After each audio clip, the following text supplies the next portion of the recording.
परम सत्कारयोग गुरु रूप प्यारी साध संगत जीओ,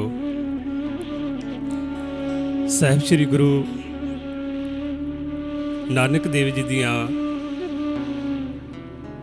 पावन रचनावां दे विचों एक बहुत ही प्यारी रचना मेरे साहिबा कौन जाने गुण तेरे,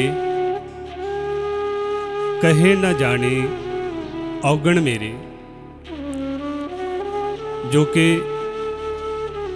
श्री गुरु ग्रंथ साहिब जी के अंदर दर्ज है। इस शब्द दे विच गुरु नानक देव महाराज जी मनुख जाति नूं की संदेश की उपदेश कर रहे हैं। आओ उन्हां दी इस पावन रचना नूं बड़े ही प्यार दे नाल सरवण करते हैं।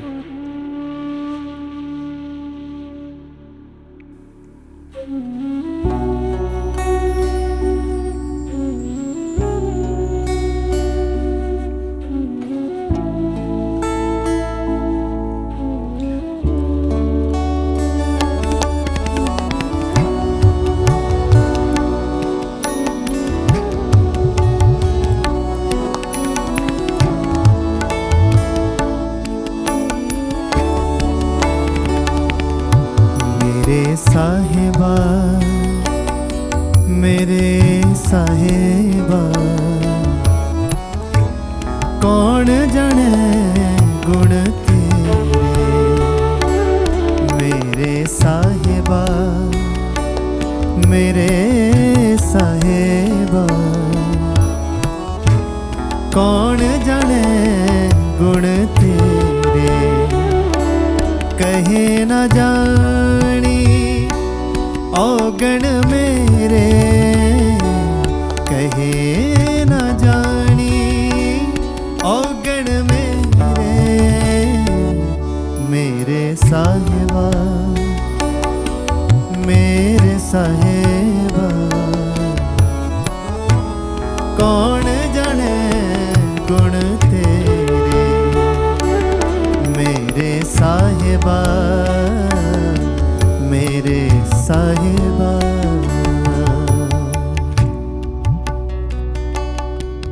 मेरे साहिबा कौन जाने गुण तेरे,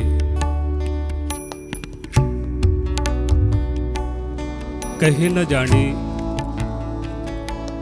औगण मेरे।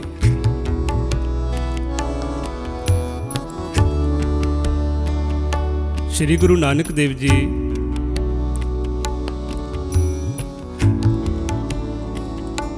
उस प्रभु की सिफत सलाह करते हुए यही समझा रहे ने, हे मेरे साहिब, हे मेरे प्रभु, तेरी महिमा नूं तेरे गुणां नूं कौन जान सकता है, क्योंकि तेरी महिमा अनंत है, जिसका कोई भी अंत नहीं है, कोई भी पारावार नहीं है। गुरु नानक देव जी एक दरिया के किनारे बैठे हुए ने,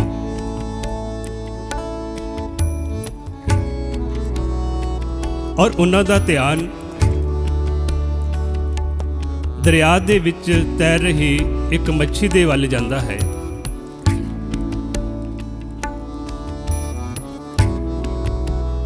जदों गुरु नानक देव जी ने उस मच्छी वल देखिया तो उन्हां दे मखार बिंद दे विचों एक शब्द उचारण होया, तू दरियाओ दाना बीना मैं मछली कैसे अंत लहा। हे प्रभु, आप एक दरिया के समान हो और मैं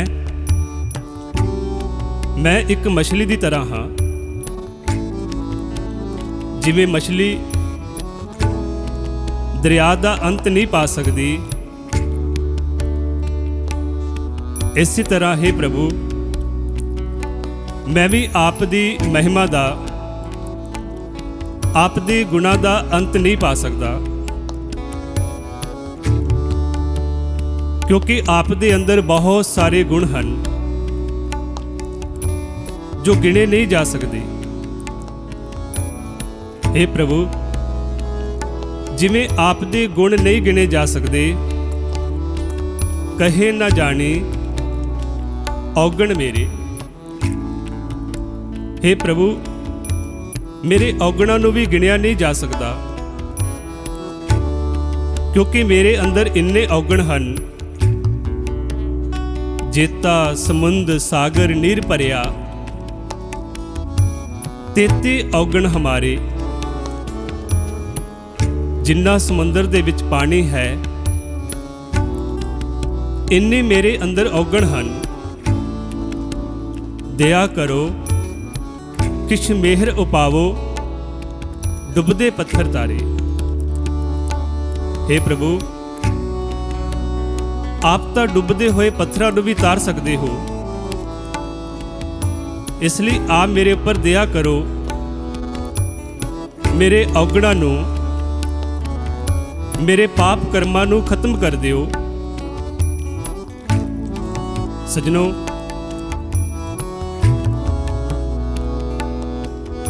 उस परमात्मा दे अंदर एक सब तो वड्डा गुण है, वो है दया। इसलिए साडे धार्मिक ग्रंथां दे अंदर उस परमात्मा की तुलना एक सागर दे नाल कीती गई है। ठीक इसे प्रकार ये जीव आत्मा, ये मनुख उस परमात्मा रूपी सागर तो अलग होके इस संसार की माया के कारण, विषय विकारां की गंदगी के कारण मैला हो जाता है। इसके अंदर औगण भर जाते हैं और जिस समय गुरु के द्वारा, सतगुरु के द्वारा ये जीव आत्मा उस परमात्मा रूपी सागर दे विच एकाकार हुंदी है, उस सागर दे विच जाके मिलती है, तो ओ प्रभु इस जीव आत्मा दे सारे ही औगणा नूं खत्म करके इसनूं पहलां दे वांग निर्मल और पवित्र बना देंदे ने। जदों ये आत्मा, ये मनुख उस परमात्मा दे विच एकाकार हुंदा है, तो फिर ये आत्मा यही गल कहती है, मेरे साहिबा कौन जाने गुण तेरे, कहे ना जाने औगण मेरे। आओ अगे सरवण करते हाँ गुरु नानक देव महाराज जी की समझा रहे।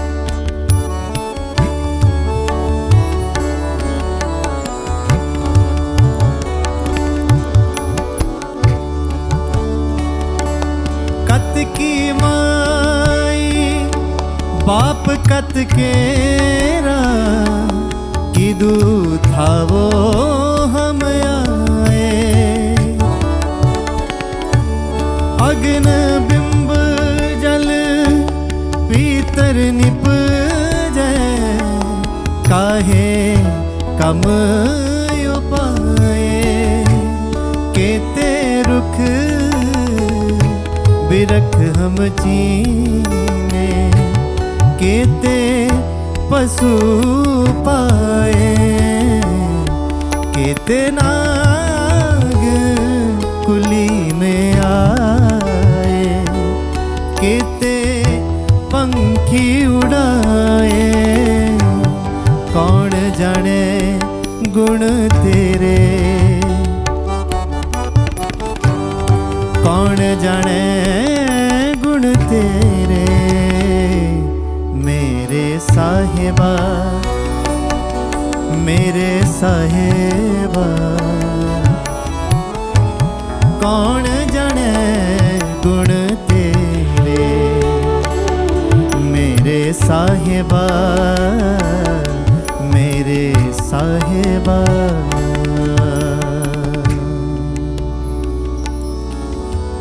केते रुख बिरख हम चीने, केते पशु उपाए,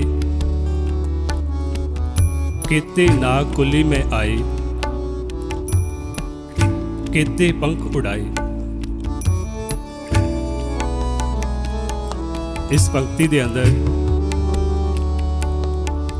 गुरु नानक देव जी आख रहे ने, ये मनुख केते रुख बिरख हम चीने। केते कहंदे ने बहुत सारे,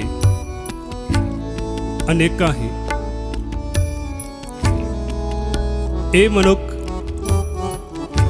अनेकां वार रुखा बिरखा दी जोन दे विच आया।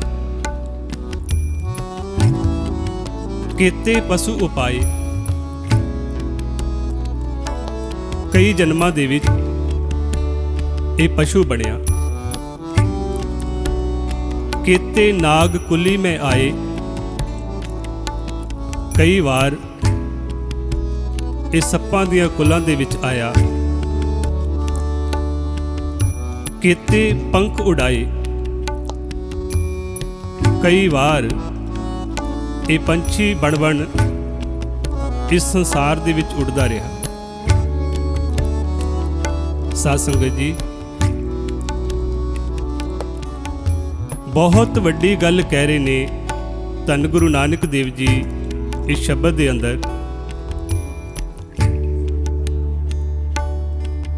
गुरु नानक देव महाराज जी कह रहे ने कई जन्म बीत गए, कई युग बीत गए। इन्ना 84 लख जूना का सफ़र करते करते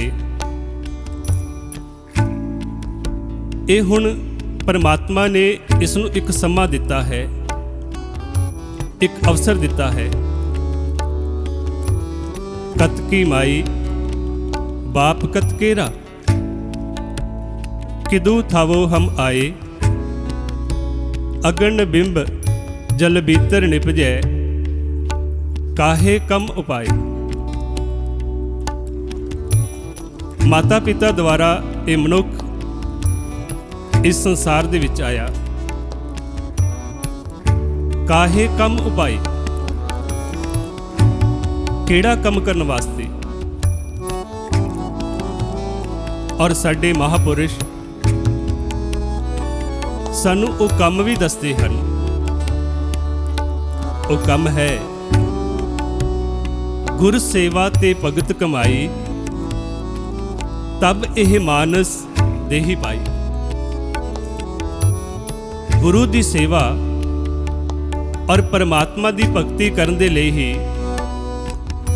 ये परमात्मा ने सानू जीवन दिता है, ये मनुखा तन दिता है। और दूसरे शब्दों दे विच साडे गुरु साहिबान कहते हैं कि ये जीवन बहुत छोटा है। इस जीवन का कोई भरोसा नहीं है कि ये जीवन कदों खत्म हो जाए। धन गुरु नानक देव जी एक सागर के किनारे तुरे जा रहे ने। भाई बाला और मरदाना जी उन्हां दे नाल ने। गुरु नानक देव जी ने की देखा, एक मशवारा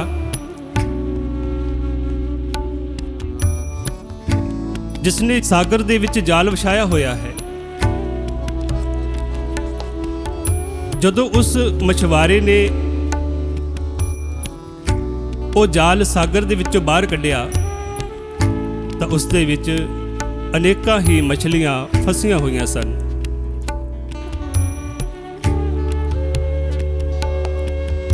ਔਰ ਦੇਖਦੇ ਹੀ ਦੇਖਦੇ ਉਹ ਮਛਲੀਆਂ ਗੁਰੂ ਨਾਨਕ ਦੇਵ ਜੀ ਦੇ ਸਾਹਮਣੇ ਤੜਫ ਤੜਫ ਕੇ ਮਰ ਗਈਆਂ। ਜਦੋਂ ਗੁਰੂ ਨਾਨਕ ਦੇਵ ਜੀ ਨੇ ਇਸ ਦ੍ਰਿਸ਼ ਨੂੰ ਦੇਖਿਆ, ਅੱਖਾਂ ਬੰਦ ਕਰ ਲਈਆਂ, ਅੰਤਰ ਧਿਆਨ ਹੋ ਗਏ। ਔਰ ਥੋੜੇ ਸਮੇਂ ਬਾਅਦ ਭਾਈ ਮਰਦਾਨਾ ਜੀ ਨੂੰ ਕਹਿਣ ਲੱਗੇ, ਮਰਦਾਨਾ ਜੀ ਰਬਾਬ ਵਜਾਓ, ਬਾਣੀ ਆਈ ਹੈ। ਜਦੋਂ ਮਰਦਾਨਾ ਜੀ ਨੇ ਰਬਾਬ ਵਜਾਈ ਤਾਂ ਗੁਰੂ ਨਾਨਕ ਦੇਵ ਜੀ ਦੇ ਮੁਖਾਰ ਬਿੰਦ ਦੇ ਵਿੱਚੋਂ ਇਹ ਸ਼ਬਦ ਉਚਾਰਨ ਹੋਇਆ, ਮਛਲੀ ਜਾਲ ਨਾ ਜਾਣਿਆ ਸਰ ਖਾਰਾ ਅਸਗਾਹ,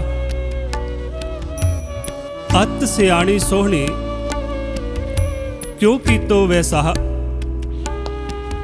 ਕੀਤੇ ਕਾਰਨ ਪਕੜੀ ਕਾਲ ਨ ਟਲੇ ਸਿਰਾਹਾ, ਪਾਈ ਰੇ ਇਉਂ ਸਿਰ ਜਾਣੋ ਕਾਲ, ਜਿਉ ਮੱਛੀ ਤਿਉ ਮਾਨਸਾ ਪਵੇ ਅਚਿੰਤਾ ਜਾਲ। ਗੁਰੂ ਨਾਨਕ ਦੇਵ ਮਹਾਰਾਜ ਜੀ ਕਹਿ ਰਹੇ ਨੇ, ਹੇ ਭਾਈ ਤੂੰ ਵੀ ਆਪਣੇ ਸਿਰ ਦੇ ਉੱਪਰ ਕਾਲ ਨੂੰ ਇੰਜ ਸਮਝ, ਜਿਉ ਮੱਛੀ ਤਿਉ ਮਾਨਸਾ ਪਵੇ ਅਚਿੰਤਾ ਜਾਲ। ਜਿਵੇਂ ਇੱਕ ਮੱਛੀ ਦੇ ਉੱਪਰ ਮਛਵਾਰਾ ਅਚਨਚੇਤ ਜਾਲ ਪਾ ਦਿੰਦਾ ਹੈ, ਇਸੇ ਪ੍ਰਕਾਰ ਤੇਰੇ ਸਿਰ ਦੇ ਉੱਪਰ ਵੀ ਉਹ ਜੋ ਮਛਵਾਰਾ ਹੈ ਉਹ ਮਾਇਆ ਰੂਪੀ ਜਾਲ ਲੈ ਕੇ ਬੈਠਾ ਹੋਇਆ ਹੈ। ਪਤਾ ਨਹੀਂ ਕਦੋਂ ਉਸਨੇ ਤੇਰੇ ਉੱਪਰ ਇਹ ਮਾਇਆ ਰੂਪੀ ਜਾਲ ਪਾ ਦੇਣਾ ਹੈ ਔਰ ਤੈਨੂੰ ਸੰਸਾਰ ਦੇ ਵਿੱਚੋਂ ਲੈ ਜਾਣਾ ਹੈ। ਇਸ ਲਈ ਗੁਰੂ ਨਾਨਕ ਦੇਵ ਮਹਾਰਾਜ ਜੀ ਕਹਿ ਰਹੇ ਨੇ, ਹੇ ਮਨੁੱਖ ਇਸ ਸੰਸਾਰ ਦੇ ਵਿੱਚੋਂ ਜਾਣ ਤੋਂ ਪਹਿਲਾਂ ਤੂੰ ਉਹ ਕੰਮ ਕਰ ਜਿਹੜਾ ਕੰਮ ਕਰਨ ਦੇ ਲਈ ਤੈਨੂੰ ਪਰਮਾਤਮਾ ਨੇ ਇਸ ਸੰਸਾਰ ਦੇ ਵਿੱਚ ਭੇਜਿਆ ਹੈ।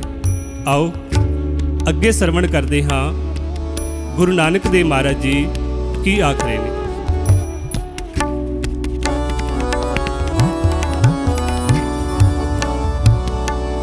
ਹਟ ਪਟਣ ਬਿਜ ਮੰਦਰ ਪੰਨੇ, ਕਰ ਚੋਰੀ ਕਰ ਆਵੇ, ਅੱਗੋਂ ਦੇਖੇ ਪਿੱਛੋਂ ਦੇਖੇ, ਤੁਝ ਤੇ ਕਹਾਂ ਛਪਾਵੇ, ਤਟ ਤੀਰਥ ਹਮ ਨਵਖੰਡ ਦੇਖੇ, ਹਟ ਪਟਣ ਬਾਜ਼ਾਰਾ, ਲੈ ਕੇ ਤਕੜੀ ਤੋਲਣ ਲਾਗਾ, ਘਟ ਹੀ ਮੈਂ ਬਣ ਜਾਰਾ, ਕੌਣ ਜਾਣੇ ਗੁਣ ਤੇਰੇ, ਕੌਣ ਜਾਣੇ ਗੁਣ ਤੇਰੇ, ਮੇਰੇ ਸਾਹਿਬਾ ਮੇਰੇ ਸਾਹਿਬਾ, ਕੌਣ ਜਾਣੇ ਗੁਣ ਤੇਰੇ, ਮੇਰੇ ਸਾਹਿਬਾ ਮੇਰੇ ਸਾਹਿਬਾ।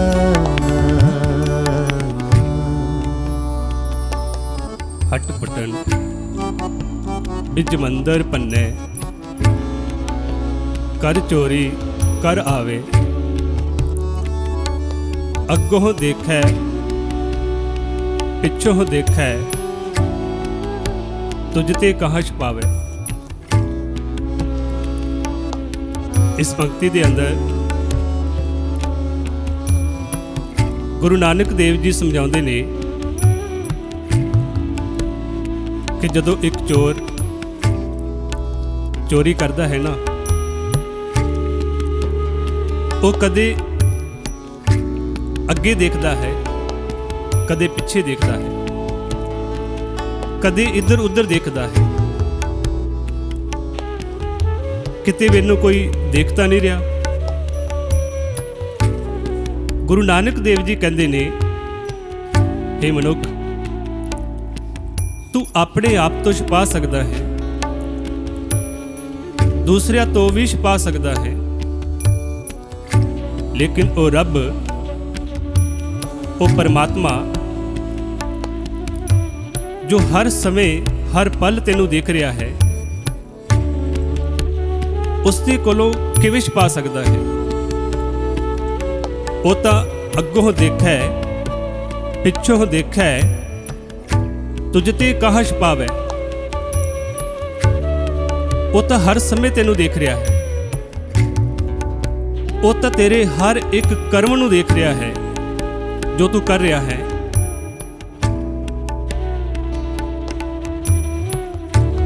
ਸਾਧ ਸੰਗਤ, ਅਸੀਂ ਵੀ ਆਪਣੇ ਅੰਦਰ ਝਾਤੀ ਮਾਰ ਕੇ ਦੇਖੀਏ। ਕਈ ਵਾਰੀ ਕੀ ਹੁੰਦਾ ਹੈ, ਜਦੋਂ ਕੋਈ ਇਨਸਾਨ ਬੁਰਾ ਕਰਮ ਕਰਨ ਲੱਗਦਾ ਹੈ ਤਾਂ ਉਸਦੇ ਜ਼ਿਹਨ ਦੇ ਵਿੱਚ, ਉਸਦੇ ਦਿਮਾਗ ਦੇ ਵਿੱਚ ਇੱਕ ਖਿਆਲ ਹੁੰਦਾ ਹੈ ਕਿ ਮੈਨੂੰ ਕੌਣ ਦੇਖ ਰਿਹਾ ਹੈ।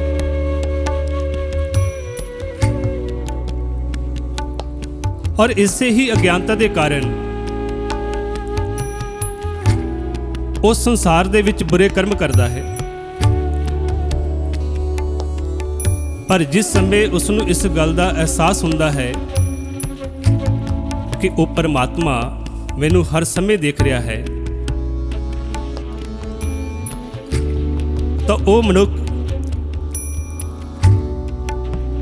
ਬੁਰੇ ਔਗਣਾਂ ਨੂੰ, ਬੁਰੇ ਕਰਮਾਂ ਨੂੰ ਛੱਡ ਕੇ ਉਹ ਉਸ ਪਰਮਾਤਮਾ ਦੀ ਭਗਤੀ ਕਰਦਾ ਹੈ। ਇਸ ਲਈ ਸੱਜਣੋ, ਅਸੀਂ ਵੀ ਆਪਣੇ ਅੰਦਰ ਝਾਤੀ ਮਾਰ ਕੇ ਦੇਖੀਏ, ਫਰੋਲੀਏ ਆਪਣੇ ਔਗਣਾਂ ਨੂੰ। ਜਿਹੜੇ ਜਿਹੜੇ ਸਾਡੇ ਅੰਦਰ ਔਗਣ ਨੇ, ਉਹਨਾਂ ਨੂੰ ਗੁਣਾਂ ਦੇ ਵਿੱਚ ਬਦਲਣ ਦੀ ਕੋਸ਼ਿਸ਼ ਕਰੀਏ, ਯਤਨ ਕਰੀਏ ਕਿ ਉਹ ਔਗਣ ਸਾਡੇ ਗੁਣਾਂ ਦੇ ਵਿੱਚ ਬਦਲ ਜਾਣ। ਔਰ ਜਿਨ੍ਹਾਂ ਨੇ ਯਤਨ ਕੀਤਾ, ਪ੍ਰਯਾਸ ਕੀਤਾ, ਉਹਨਾਂ ਦਾ ਜੀਵਨ ਮਹਾਨ ਬਣ ਗਿਆ। ਭੂਮੀਏ ਚੋਰ ਵਰਗੇ ਗੁਰੂ ਨਾਨਕ ਦੇਵ ਜੀ ਨੇ ਇੱਕ ਹੀ ਵਿਚਾਰ ਦਿੱਤਾ ਭੂਮੀਏ ਚੋਰ ਨੂੰ, ਚੋਰ ਕੀ ਹਾਮਾ ਭਰੇ ਨਾ ਕੋਈ, ਚੋਰ ਕੀਆ ਚੰਗਾ ਕਿਉਂ ਹੋਏ। ਗੁਰੂ ਨਾਨਕ ਦੇਵ ਜੀ ਕਹਿੰਦੇ ਨੇ, ਇਸ ਸੰਸਾਰ ਦੇ ਵਿੱਚ ਚੰਗੇ ਵਿਅਕਤੀ ਦੀ ਹਰ ਕੋਈ ਹਾਮੀ ਭਰਦਾ ਹੈ, ਲੇਕਿਨ ਚੋਰ ਕੀ ਹਾਮਾ ਭਰੇ ਨਾ ਕੋਈ। ਚੋਰ ਦੀ ਕੋਈ ਵੀ ਹਾਮੀ ਨਹੀਂ ਭਰਦਾ। ਜਦੋਂ ਭੂਮੀਏ ਚੋਰ ਨੇ ਗੁਰੂ ਨਾਨਕ ਦੇਵ ਜੀ ਦੇ ਅਜਿਹੇ ਵਿਚਾਰਾਂ ਨੂੰ ਸੁਣਿਆ, ਉਸਨੇ ਚੋਰੀਆਂ ਕਰਨੀਆਂ ਬੰਦ ਕਰ ਦਿੱਤੀਆਂ, ਠੱਗੀਆਂ ਮਾਰਨੀਆਂ ਛੱਡ ਦਿੱਤੀਆਂ ਔਰ ਗੁਰੂ ਦਾ ਪਿਆਰਾ ਸੇਵਕ ਬਣ ਗਿਆ। ਸੱਜਣ ਠੱਗ, ਗੁਰੂ ਨਾਨਕ ਦੇਵ ਜੀ ਨੇ ਇੱਕ ਹੀ ਵਿਚਾਰ ਦਿੱਤਾ,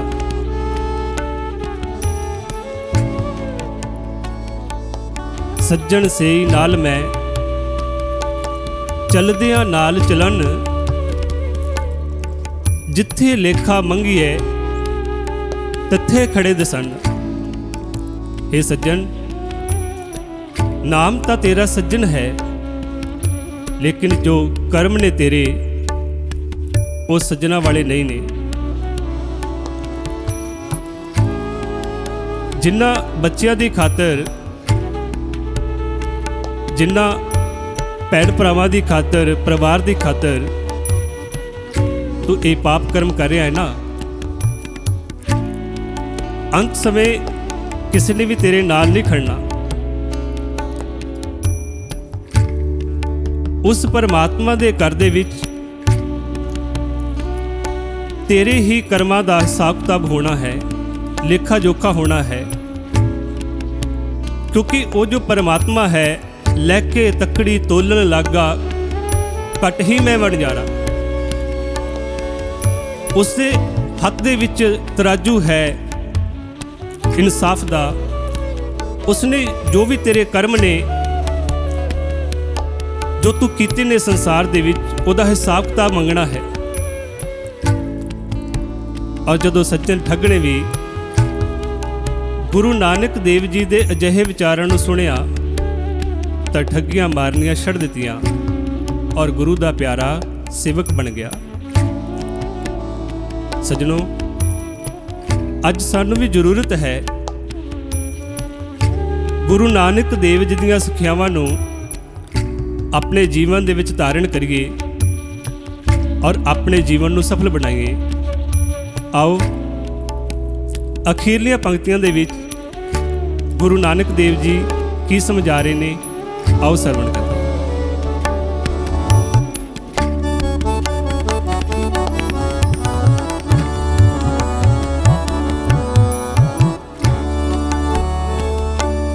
जेता समुंद सागर नीर भरिया, तेते औगण हमारे।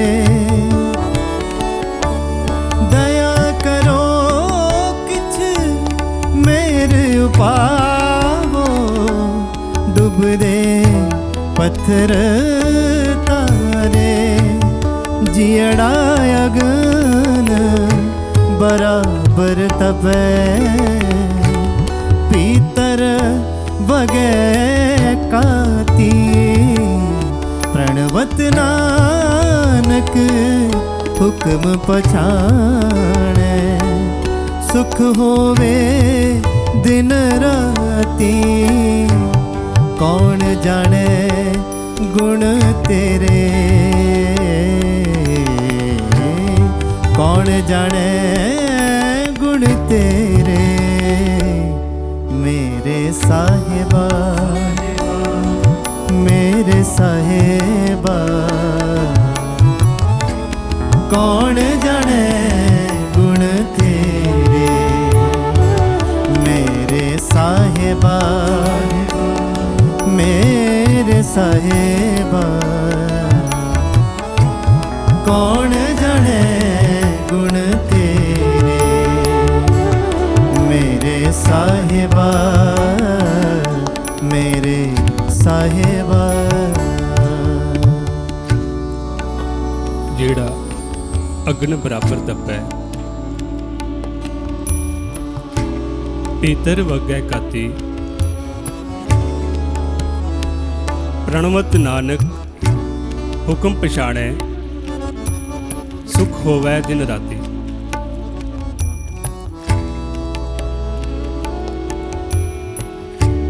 ਗੁਰੂ ਨਾਨਕ ਦੇਵ ਜੀ ਇਹਨਾਂ ਅਖੀਰਲੀਆਂ ਪੰਕਤੀਆਂ ਦੇ ਵਿੱਚ ਸਮਝਾ ਰਹੇ ਨੇ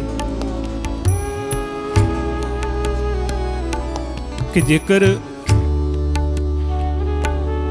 ਅਸੀਂ ਆਪਣੇ ਜੀਵਨ ਦੇ ਵਿੱਚ ਸੁੱਖ ਆਨੰਦ ਚਾਹੁੰਦੇ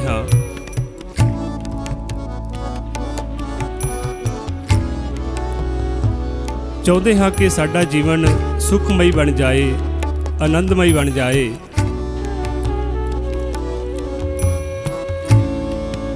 ਤਾਂ ਗੁਰੂ ਨਾਨਕ ਦੇਵ ਮਹਾਰਾਜ ਜੀ ਕਹਿੰਦੇ ਨੇ ਉਸ ਦੇ ਲਈ ਪ੍ਰਣਵਤ ਨਾਨਕ ਹੁਕਮ ਪਛਾੜੇ। ਉਸ ਪਰਮਾਤਮਾ ਦੇ ਹੁਕਮ ਨੂੰ ਜਾਣਨਾ ਪਏਗਾ, ਉਸ ਪਰਮਾਤਮਾ ਦੇ ਹੁਕਮ ਨੂੰ ਬੁੱਝਣਾ ਪਏਗਾ। ਸਾਧ ਸੰਗਤ, ਹੁਣ ਅਸੀਂ ਥੋੜਾ ਜਿਹਾ ਵਿਚਾਰ ਕਰਨਾ ਹੈ ਕਿ ਉਹ ਪਰਮਾਤਮਾ ਦਾ ਹੁਕਮ ਕੀ ਹੈ। उस हुक्म की व्याख्या दूसरे पातशाह साहब श्री गुरु अंगद देव जी कर रहे ने। अखी बाजो देखना, विण कन्ना सुनना, पैरां बाजो चलना, विण हत्थां करना, जीभै बाजो बोलना, इऊं जीवत मरना, नानक हुक्म पछाण के तो खसमे मिलना। ये हुक्म है साध संगत जो गुरु साहिबान कह रहे ने कि जेकर उस परमात्मा नूं देखना है तो इन्हां अखां की जरूरत नहीं है। इन्हां अखां दे नाल वो परमात्मा नज़र नहीं आएगा, क्योंकि साडे गुरु साहिबान कहते ने, कहे नानक ए नेत्र अंध से, सतगुरु मिलिए दिव्य दृष्ट होए। ए नेत्र ए अखां उस परमात्मा नूं देखण दे लई असमर्थ हन। जदों सतगुरु मिलते ने, सतगुरु जीवन दे विच आउंदे ने, सतगुरु मिलिए दिव्य दृष्ट होए। सतगुरु सानू वो दिव्य दृष्टि प्रदान करते ने जिस दिव्य दृष्टि द्वारा असीं अपने कट दे अंदर उस परमात्मा का दर्शन करते हाँ। गुरु साहिबान लिखते ने, दिव्य दृष्टि जागे परम चुकाए, गुर प्रसाद परम पद पाए। जदों वो दिव्य दृष्टि जागृत हुंदी है तो ये परम दूर हो जाता है। परम की है कि जिस परमात्मा नूं असी बाहर लभ रहे हाँ, वो परमात्मा बाहर नहीं है, वो परमात्मा साडे अंदर है। किवें है? जिवें सगल बनस्पति में बसंतर, सगल दूध में किया, ऊंच नीच में जोत समानी, कटकट मादो जिया। जिवें सारी ही बनस्पति दे विच अग मौजूद है, सारे ही दुध दे विच मक्खन है, घ्यो है, ठीक इसे प्रकार वो जो परमात्मा दी जोत, वो प्रकाश, वो परमात्मा साडे अंदर है। जिस समय ऐसे संत सतगुरु मिलते ने, साडे कट दे अंदर ही उस परमात्मा दी जोत नूं प्रगट कर दिंदे ने। और जदों वो परमात्मा दी जोत प्रगट हुंदी है, प्रगट्यो जोत सहज सुख शोभा, बाजे अनहत बाणी। जदों परमात्मा दी जोत प्रगट हुंदी है तो अंदर वो परमात्मा दी आवाज़, वो ब्रह्मनाद, जिसनों गुरु साहिबान अनहद बाणी कहते ने, वो एक ऐसा संगीत है जो साडे अंदर हो रहा है, जिसनों गुरु अंगद देव जी कह रहे ने, विण कन्ना सुनना, इन्हां कन्ना तो बिना उस परमात्मा की आवाज़ नूं सुनिया जा सकता है। पैरां बाजो चलना, विण हत्था करना, इन्हां हत्थां पैरां तो बिना उस परमात्मा के घर तक जाया जा सकता है। जीभे बाजो बोलना, जीभा तो बिना परमात्मा का नाम लिया जा सकता है, क्योंकि परमात्मा का नाम अजप्पा जाप है। वो जपन दे विच नहीं आंदा, जिसनों गुरु नानक देव जी अपनी बाणी विच कहंदे ने, अजप्पा जाप ना विसरे, आद जुगाद समाए। वो परमात्मा का नाम ਜੋ ਆਦਿ ਕਾਲ ਦੇ ਵਿੱਚ ਵੀ ਸੀ, ਜੋ ਯੁਗਾਂ ਦੇ ਵਿੱਚ ਵੀ ਸੀ, ਜੋ ਆਦਿ ਹੈ, ਜੁਗਾਦੀ ਹੈ, ਜਿਸ ਨੂੰ ਗੁਰੂ ਨਾਨਕ ਦੇਵ ਜੀ ਕਹਿੰਦੇ ਨੇ ਆਦ ਸੱਚ, ਜੁਗਾਦ ਸੱਚ, ਹੈ ਵੀ ਸੱਚ, ਨਾਨਕ ਹੋਸੀ ਵੀ ਸੱਚ। ਉਹ ਪਰਮਾਤਮਾ ਦਾ ਨਾਮ ਜੋ ਆਰੰਭ ਦੇ ਵਿੱਚ ਸੀ, ਯੁਗਾਂ ਦੇ ਵਿੱਚ ਵੀ ਸੀ, ਅੱਜ ਵੀ ਹੈ ਔਰ ਅੱਗੇ ਵੀ ਰਹੇਗਾ। ਔਰ ਉਸੇ ਹੀ ਪਰਮਾਤਮਾ ਦੇ ਨਾਮ ਨੂੰ ਸਾਡੇ ਗੁਰੂ ਸਾਹਿਬਾਨ ਕਹਿੰਦੇ ਨੇ ਏਕੋ ਨਾਮ ਹੁਕਮ ਹੈ, ਨਾਨਕ ਸਤਿਗੁਰੂ ਦੀਆ ਬਜਾਏ ਜਿਉ। ਜਿਸ ਸਮੇਂ ਸਾਡੇ ਜੀਵਨ ਸਤਿਗੁਰੂ ਆਉਂਦੇ ਨੇ, ਸਾਧ ਸੰਗਤ, ਸਤਿਗੁਰੂ ਸਾਡੇ ਅੰਦਰ ਹੀ ਉਸ ਪਰਮਾਤਮਾ ਦੇ ਨਾਮ ਨੂੰ ਪ੍ਰਗਟ ਕਰ ਦਿੰਦੇ ਨੇ। ਜਿਸ ਪਰਮਾਤਮਾ ਦੇ ਨਾਮ ਨੂੰ ਜਾਣ ਕੇ ਪ੍ਰਣਵਤ ਨਾਨਕ ਹੁਕਮ ਪਛਾਣੇ, ਸੁਖ ਹੋਵੇ ਦਿਨ ਰਾਤੀ। ਫਿਰ ਸਾਡੇ ਜੀਵਨ ਵਿੱਚ ਸੁਖ ਆ ਸਕਦਾ ਹੈ, ਸਾਡੇ ਜੀਵਨ ਦੇ ਵਿੱਚ ਆਨੰਦ ਆ ਸਕਦਾ ਹੈ। ਔਰ ਇਹ ਜੋ ਸੁਖ ਹੈ, ਇਹ ਜੋ ਆਨੰਦ ਹੈ, ਇਹ ਸਤਿਗੁਰ ਤੋਂ ਬਿਨਾ, ਸਤਿਗੁਰ ਦੇ ਗਿਆਨ ਤੋਂ ਬਿਨਾ ਇਹ ਪ੍ਰਾਪਤ ਨਹੀਂ ਹੋ ਸਕਦਾ। ਇਸ ਲਈ ਧੰਨ ਗੁਰੂ ਨਾਨਕ ਦੇਵ ਜੀ ਆਪਣੀ ਬਾਣੀ ਵਿੱਚ ਕਹਿੰਦੇ ਨੇ, ਭਾਈ ਰੇ ਗੁਰ ਬਿਨ ਗਿਆਨ ਨਾ ਹੋਏ, ਪੁੱਛੋ ਬ੍ਰਹਮੇ ਨਾਰਦੇ ਵੇਦ ਵਿਆਸੇ ਕੋਏ। ਇਹ ਭਾਈ, ਗੁਰੂ ਤੋਂ ਬਿਨਾ ਗਿਆਨ ਨਹੀਂ ਹੋ ਸਕਦਾ। ਜਿਸ ਸਮੇਂ ਸਾਡੇ ਜੀਵਨ ਦੇ ਵਿੱਚ ਗੁਰੂ ਆਉਂਦੇ ਨੇ ਔਰ ਗੁਰੂ ਸਾਡੇ ਅੰਦਰ ਉਸ ਗਿਆਨ ਨੂੰ ਪ੍ਰਗਟ ਕਰ ਦਿੰਦੇ ਨੇ, ਤਾਂ ਫਿਰ ਉਹ ਵਿਅਕਤੀ ਇਹੀ ਗੱਲ ਕਹਿੰਦਾ ਹੈ, ਮੇਰੇ ਸਾਹਿਬਾ ਕੌਣ ਜਾਣੇ ਗੁਣ ਤੇਰੇ, ਕਹੇ ਨਾ ਜਾਣੇ ਔਗਣ ਮੇਰੇ। ਸੋ ਇਹੀ ਇਸ ਸ਼ਬਦ ਦੇ ਭਾਵ ਸਨ। ਆਓ ਅੰਤਿਮ ਪੰਕਤੀਆਂ ਪੜ੍ਹ ਕੇ ਇੱਥੇ ਸਮਾਪਤੀ ਕਰਦੇ ਹਾਂ।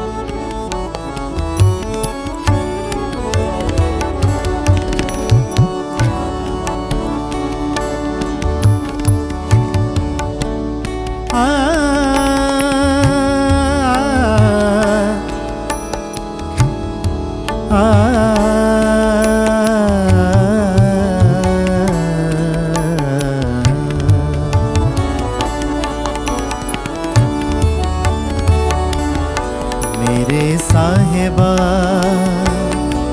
ਮੇਰੇ ਸਾਹਿਬਾ,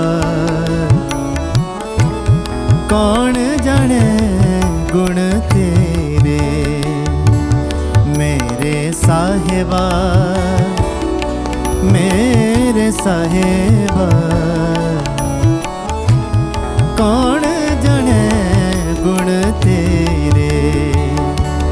ਕਹੇ ਨਾ ਜਾਣੀ ਔਗਣ ਮੇਰੇ, ਕਹੇ ਨਾ ਜਾਣੀ ਔਗਣ ਮੇਰੇ।